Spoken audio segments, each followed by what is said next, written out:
Merry Christmas! Yes, Merry Christmas, Scary Christmas Day. We're finishing up Undead Nightmare. I enjoyed the heck out of this. I just want to play it again already. It's pretty good. I wouldn't even say it's a horror game. It's just a really fun game with some spooky bits to it. In this episode, this man is in love with dynamite and blah, blah, blah. Thank you for coming back from our replay reviews. My name is Leah. And my name is Kathy. We are two friends who are here to replay, review, and analyze your favorite video games. And since Kathy has never seen the games before, it helps me view them through her fresh eyes, almost like I'm discovering them again for the first time. We hope it'll be a similar experience for you.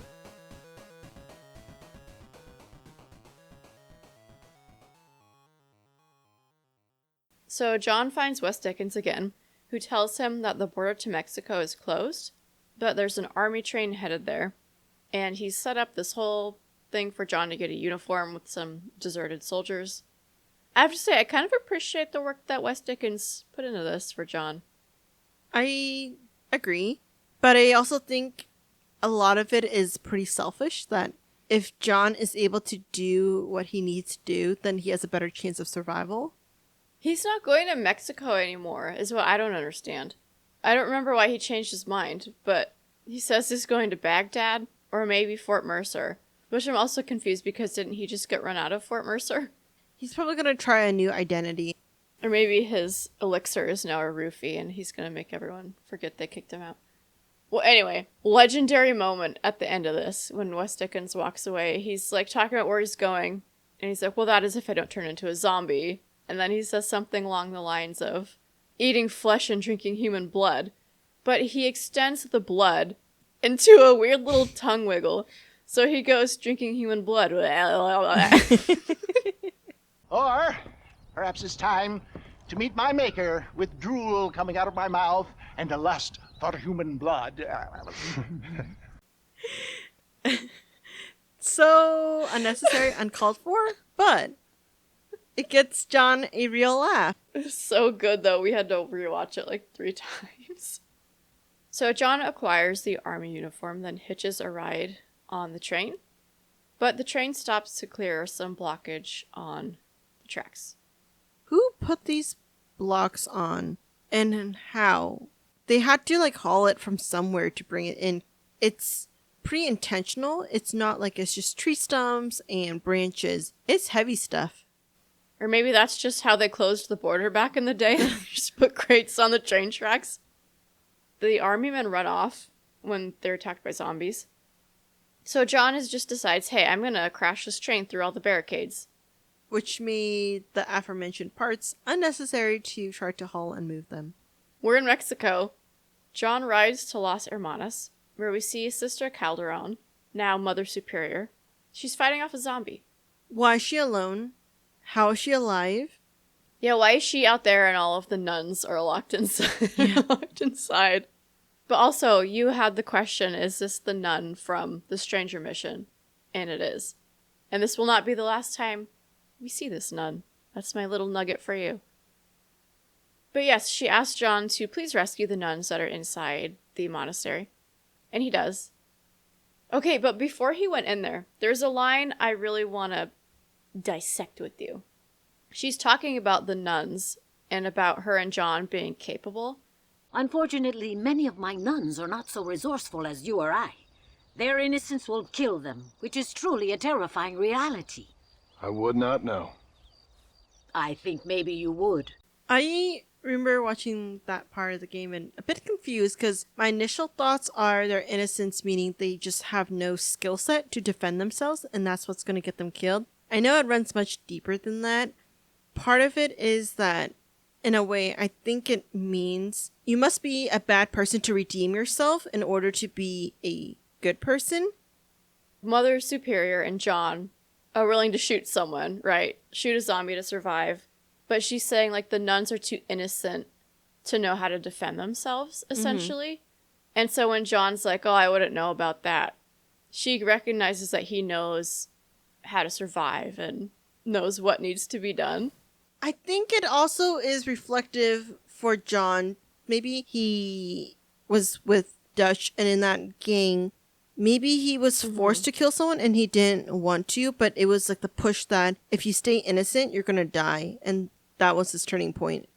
And not even just him in the gang, but him with his family. Like, he has to give up his newfound innocence in order to protect them. John asks her what she thinks is happening, and she's kind of vague about it, but thinks it's something more spiritual. She says it's a sickness of the soul. She says that if John brings her a fresh zombie, they can try some experiments and try to figure out what exactly is going on. I have to say, I appreciate her willingness to try to figure out what the heck is happening. Her confidence that she can handle one, that's pretty amazing. All right, so John heads out to find a fresh zombie. On the way, we run into Ricketts.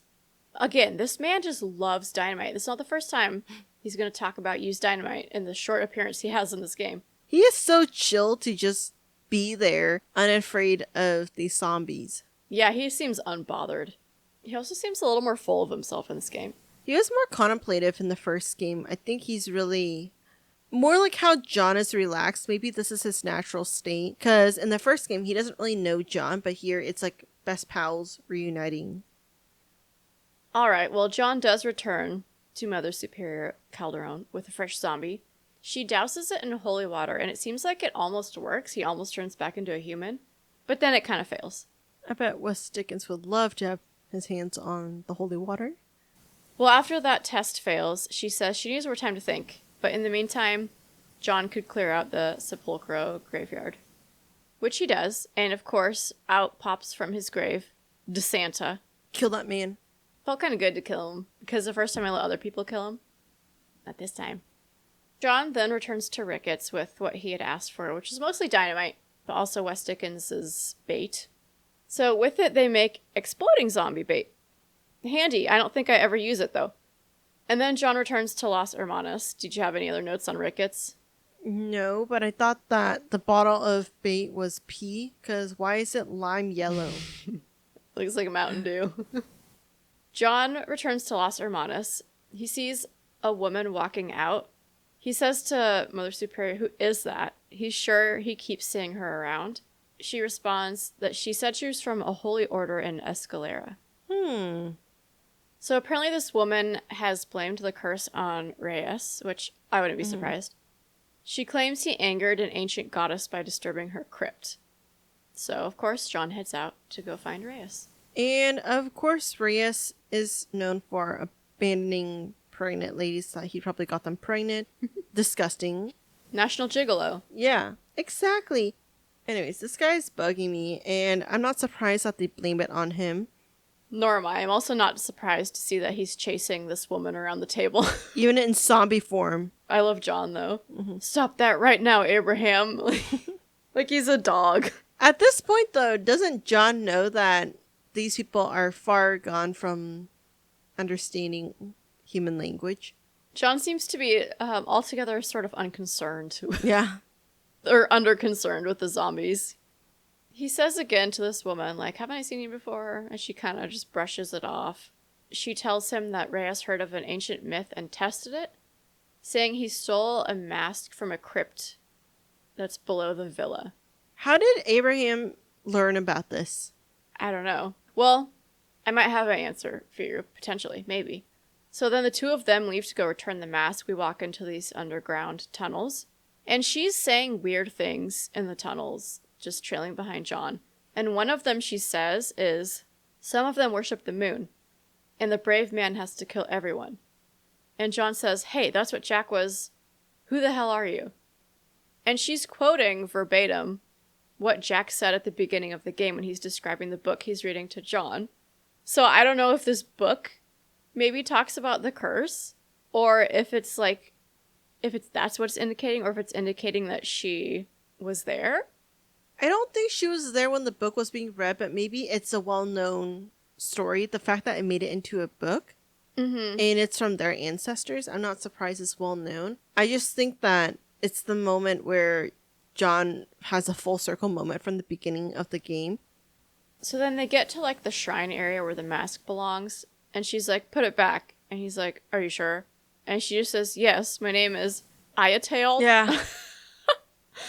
Ayateotl. I feel bad for butchering this. I think it's Ayateotl. Mm-hmm. At this point, I think we kind of figure out, because he turns the mask and then we hear her voice, but she's disappeared. Mm-hmm. She says, a horse is waiting for you. You should return home. So this woman is obviously the goddess, Yes, right? the one who has the crypt and the mask belongs to her. What I don't understand is how she was able to become human in the moment with Abraham, that maybe when he sold the mask, she became human to try to get it back, and that's why she can't touch the mask. Mm-hmm. And it also makes sense because at one point she says, these are your demons, not mine. And I think she's referring to these are demons of like the human race, and she is not of that. I agree. I think she's more spiritual. She was also the same girl from the church around Mother Superior, right? Mm-hmm. John says, I've seen you around. And he has seen her around. In fact, we've seen her around. She was in Blackwater at the start of the game, in that group of survivors on the roof.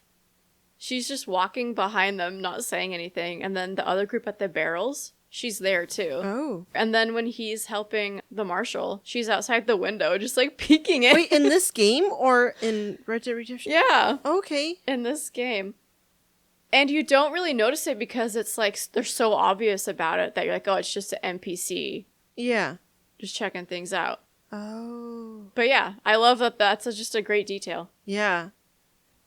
John arrives home to Abigail, and John just sassing him and saying that she's starving. But my question is, how long were they alive for? Like, how long does it take to go from the temple all the way home? And would have hunger killed them? I don't know. My thought was like, when you're a zombie, you don't really need to eat to survive. You know what I mean? It's more of like you want to eat, but you're already undead. So it's like, you can't really die. So then my theory is they came back to normal mode and they ate the steak on the plate. Yeah. Because the plate is empty when he gets back. Which is smart of John to have put that down for them. But then my next question is, in coming back home, did he not see Uncle's body? Are people he killed revived? How does that work? I'm assuming he has to be, because we see Uncle die again later.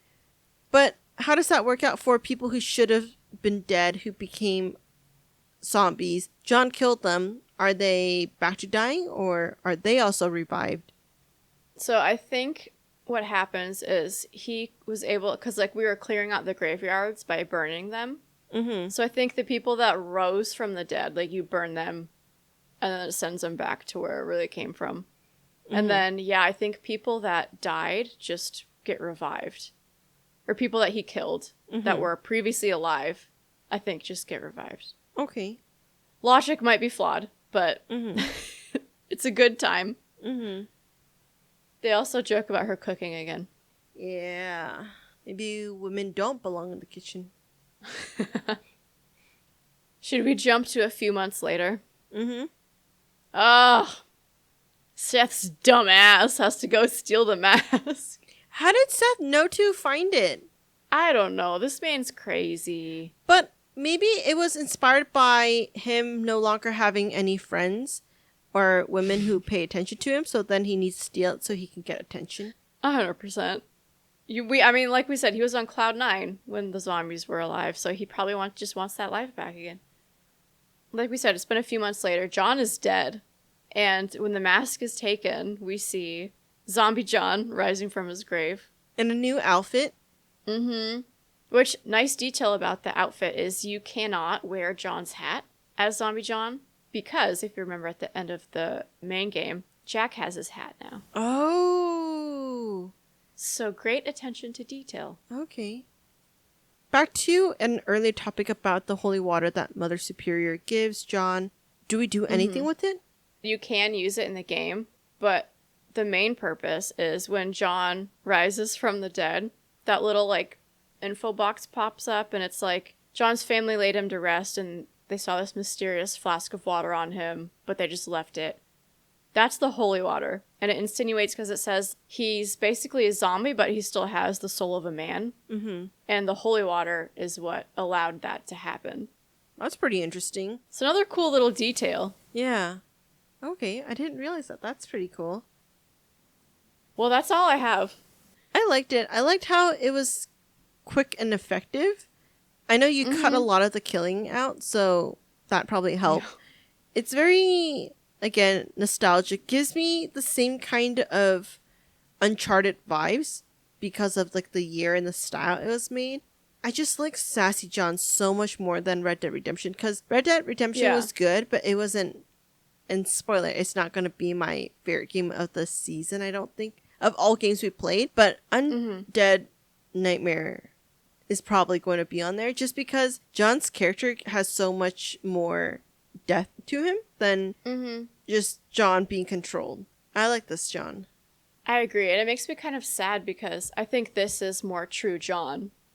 And we didn't get to see full true John in the main game because he was angry and being manipulated. Well, that's all I have. Do you have anything else? Nope. Well, Merry Christmas. Scerry Christmas, everybody. Thank you for listening. Enjoy the rest of your holiday. Yes. And we'll wrap things up with one final episode during the new year. I don't know how we made it this far. Me neither.